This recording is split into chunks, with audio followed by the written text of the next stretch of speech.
Good afternoon, everybody. My name is Chris. I'm a photographer and audio engineer from New Jersey, and welcome back to Ripley, my 2008 Ford Mustang GT convertible with the 5-speed.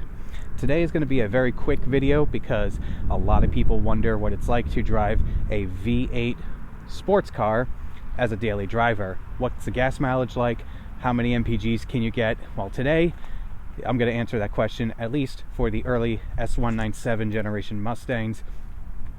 Now, real quick, this car is completely bone stock. There is not a single modification on it.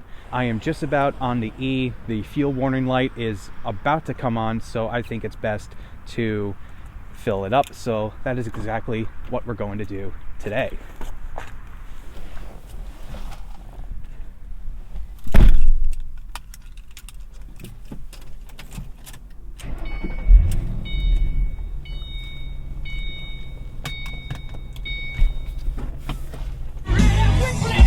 Oh, better turn that off. Don't want a copyright strike. Do love some good Aussie's Boneyard action on Sirius XM. Okay, so as you can see, we have done 355 miles of driving on this tank, and we are going to go to the Wawa, which is about 2 miles away. And the reason why I'm going to Wawa is because right now they are having a 15 cents a gallon off sale in the app.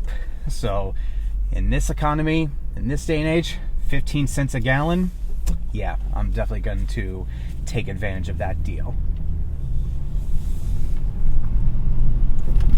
Now, I've been driving this every day for the past 4 or 5 days or so because my buddy is borrowing Q, my daily driver, which is a 2013 Fiesta SE hatchback.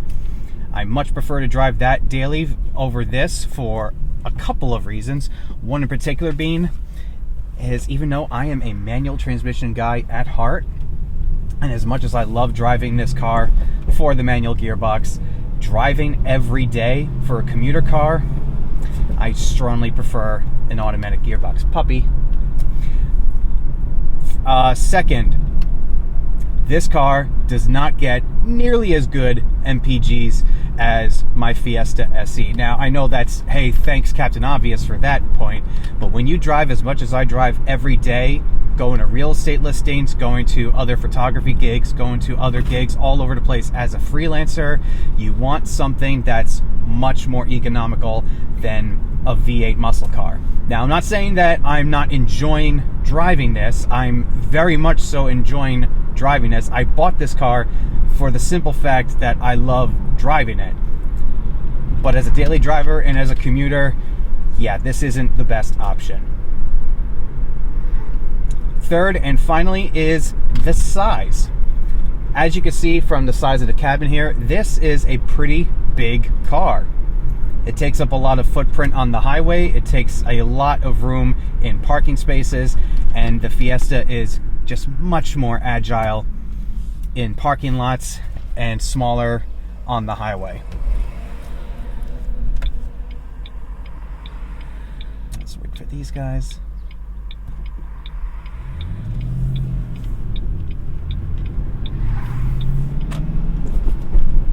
Now, driving habits. What has been my control for getting the best MPGs out of this? Well, I haven't really had any control test. I haven't really strictly driven this only on highways. But most of the miles I have driven have been on highways. I've gotten some decent back roads like this, some pretty good highway mileage, and also some stop and go bumper to bumper traffic. So I have had a pretty diverse options as far as driving goes. So this has been essentially what you would see every day in the real world if you drove this generation Mustang with the V8 as a daily driver.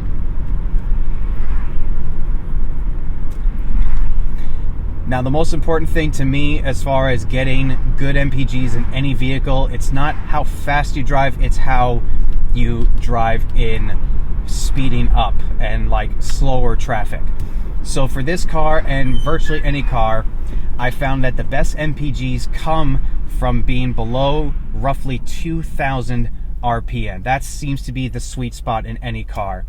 Now in my Fiesta, 2,000 RPM is roughly around 60 to 65 miles an hour. So I try to keep Q below 60 miles an hour.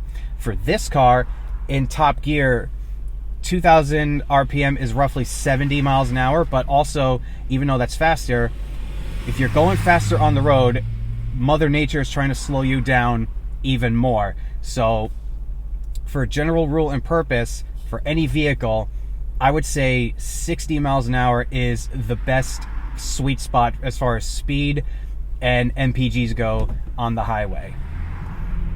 But again, it's also how you drive. Like this car, I am very tempted every time to floor it, and I know that sounds very like intriguing to do, and I know a lot of people just love watching these things race on the road, but I actually took into consideration how aggressive I normally drive this car, which, to be honest, it's not really that aggressive at all. I don't put the pedal to the metal a lot in this car, but for this tank and for this test, I kept it very conservatively. I didn't go above 2,000 RPM except maybe like in first or second gear.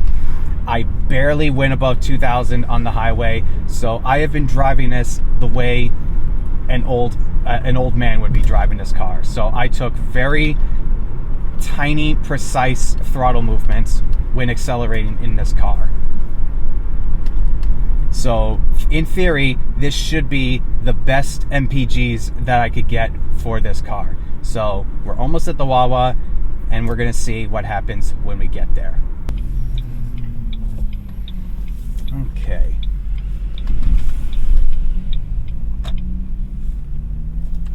Can I go right here? Yes. All right. So we stopped again. So here we are at Wawa, and again, we are at 357 miles of range on this car. Now we are activated, we are good.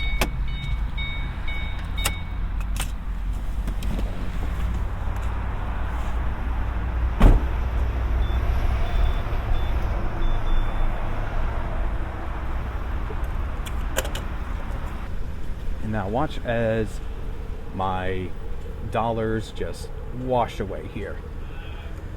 Although honestly, $3.04 a gallon, not bad. Now for anyone else that owns this generation of Mustang, you're gonna notice a couple things here.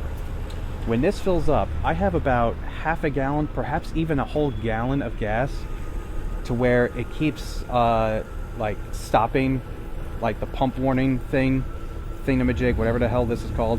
It keeps going, so I have to keep squeezing it every like 1/10 of a gallon.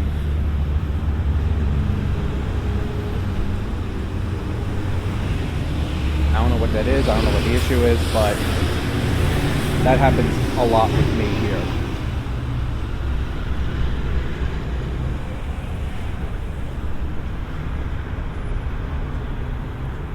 We are at 13. See, there we go. According to this, I had 2.5 gallons of gas in. I know I definitely don't have 2.5 gallons.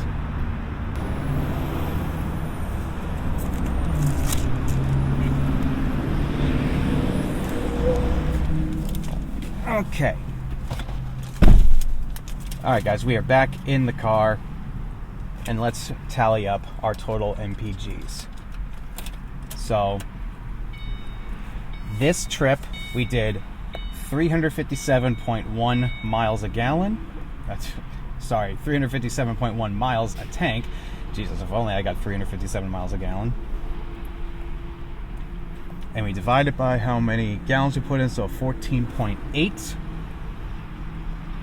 And we got 24.1 gallons, 24.1 miles a gallon. So, not that bad, all things considered. So that's it, guys. That's how many MPGs you can realistically get if you drive an early S197 V8 Mustang. Catch you guys in the next one. Peace.